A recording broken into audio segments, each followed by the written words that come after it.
chicos, ¿qué tal? Bueno, pues venga, vamos a continuar con el tema. En este segundo vídeo de funciones, lo que vamos a explicar es cómo se calcula el dominio de una función dependiendo del tipo de función que tengamos. ¿Vale? Bueno, lo primero es definir qué es el dominio de una función. Bueno, pues supongo que muchos ya sabéis que el dominio de una función es el conjunto de valores que toma la variable x para los que la función existe. ¿Vale? Es decir, los valores del eje x donde existe función. En aquellos donde no existe función, pues diremos que no pertenecen al dominio. ¿Vale? Bien, vamos a ir estudiando tipos de funciones y a partir de ahí vamos a ver la forma de calcular el dominio de cada una de ellas. Fijaros, si comenzamos con las funciones polinómicas, ¿vale? Es evidente que una función polinómica existe para cualquier valor que le asignemos a x, ¿vale? Por lo tanto, en este caso siempre diremos que si tengo una función polinómica, su dominio serán todos los reales, ¿vale? Siempre, porque no hay ningún valor del eje x que haga que un polinomio no exista, ¿vale? Por lo tanto, función polinómica, dominio, todos los reales. Pasamos a las funciones racionales. Las funciones racionales son aquellas, ya sabéis, que, bueno, pues una función partida de otra función, ¿vale? O aquellas en las que el denominador aparece una función. En este caso, como ya todos sabemos, una fracción no existe cuando su denominador es igual a 0.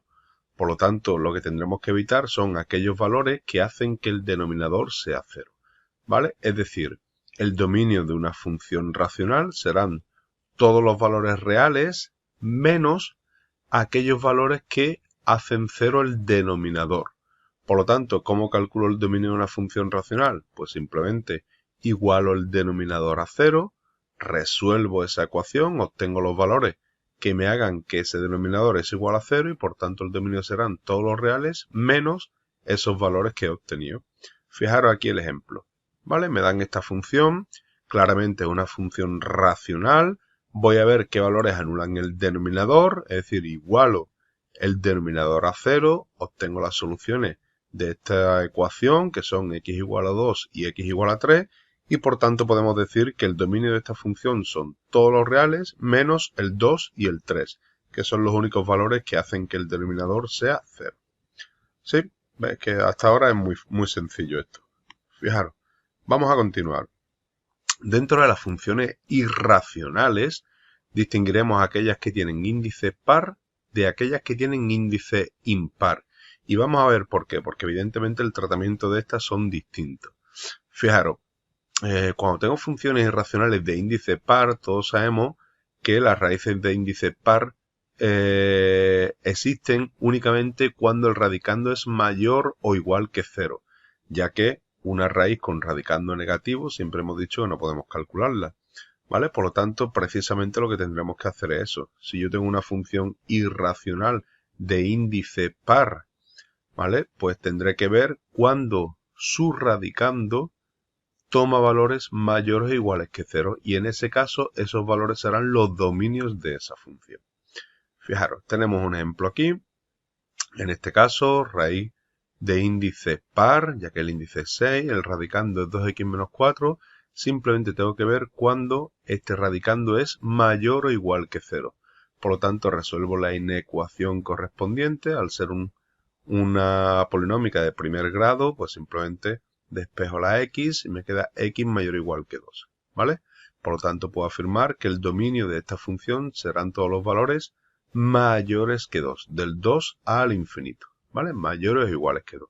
Bien, en el caso que tengamos aquí en el radicando otro tipo de función, pues tendremos que estudiar la inecuación correspondiente, ¿vale? Por lo tanto, tenemos que refrescar un poquito el tema de inecuaciones. Bien, vamos a continuar. ¿Qué diferencia existe entre el dominio de una función irracional par y el de una función irracional de índice impar? Bueno, pues que simplemente todos sabemos que las de índice par no existen cuando el radicando es negativo, sin embargo las de índice impar sí, no tienen ningún problema en que el radicando sea negativo. Por lo tanto, las funciones irracionales de índice impar existirán para aquellos valores en los que exista el dominio de esta función, ¿vale? Para aquellos valores que pertenezcan al dominio de la función radicando. Con lo cual simplemente lo que tendremos que hacer es calcular el dominio de la función radicando y ese mismo dominio será el dominio de la función irracional de índice impar. ¿Vale? Tan sencillo como eso. Fijaros. Ejemplito. Tengo esta función irracional de índice impar. Bueno, pues al ser el índice impar, su dominio dependerá de la función que tiene en el radicando. Como en el radicando lo que tengo es una función racional, pues resuelvo y calculo el dominio de esa función racional. Ya sabéis, denominador igual a 0, obtengo las soluciones del denominador, que eso es x igual a 1/3. El 1/3 es el único valor que anula este denominador. Por tanto, el dominio de esta función racional, ¿vale? El dominio de esta función racional serán todos los reales menos 1/3. Y por tanto, ya puedo concluir que el dominio de mi función irracional de índice impar será todos los reales menos 1/3, ya que el dominio de mi función irracional coincide con el dominio de la función que está en el radicando. ¿Sí? ¿Nos hemos enterado? Vale, perfecto. Continuamos con dos últimas funciones. Función logarítmica. Bien, aquí es igual, es cuestión de conocer las características de la función logarítmica para saber cómo calculamos su dominio. Fijaros, ya sabéis que una función logarítmica solo existe cuando el argumento del logaritmo es mayor que 0, ¿vale? Exclusivamente mayor que 0. Por lo tanto, el dominio de todas las funciones logarítmicas serán aquellos valores que hacen que el argumento sea mayor que 0, ¿vale? Vamos a ver un ejemplo. Tengo una función logarítmica, el argumento es 3x menos 2, por lo tanto, lo único que tendré que resolver son encontrar aquellos valores que hacen que 3x menos 2 sea mayor que 0. Volvemos a repetir lo mismo. Inecuación polinómica de grado 1, simplemente despejo la x, ¿vale? En caso que tengamos otro tipo de función, pues tendremos que resolver la inecuación correspondiente utilizando el proceso adecuado, ¿vale? En este caso, x mayor que 2/3, por lo tanto yo puedo afirmar que el dominio de mi función logarítmica es del 2/3 al infinito. En este caso, el 2/3 abierto, puesto que no está incluido en la solución. Y por último, las funciones exponenciales. Diremos que las funciones exponenciales existirán para aquellos valores para los que exista la función exponente. ¿Vale? Exactamente igual. Una función exponencial siempre existe para aquellos valores en los que la función que está en el exponente existe, ¿vale? Puesto que la base es un número real. Por lo tanto, el dominio de una función exponencial dependerá directamente del dominio de la función que esté en el exponente. Con lo cual, volvemos a lo mismo. Ejemplo, tengo esta función exponencial, cuyo función exponente es una función logarítmica, por lo tanto, el dominio de mi función exponencial dependerá del dominio de esta función. Como esta función es una función logarítmica, lo que tengo que hacer es ver cuando su argumento, x más 1, es mayor que 0. Me quito de aquí para seguir explicando. Por lo tanto, x más 1 es mayor que 0 cuando x es mayor que menos 1. ¿Vale? Y por tanto, eso quiere decir que el dominio de mi función logarítmica va del menos 1 al infinito.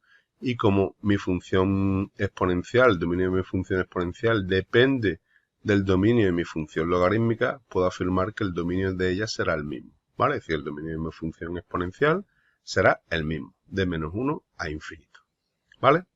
Bien, pues esos son los tipos de funciones que vamos a estudiar y los procesos de estudio de los dominios de cada uno de los tipos de funciones, ¿vale? Voy a incorporar también vídeos de, bueno, pues realizando dominios de cada uno de los tipos de funciones para que veáis un poco también ejemplos prácticos de cómo se calcula. ¿Vale? Bueno, pues seguimos para adelante.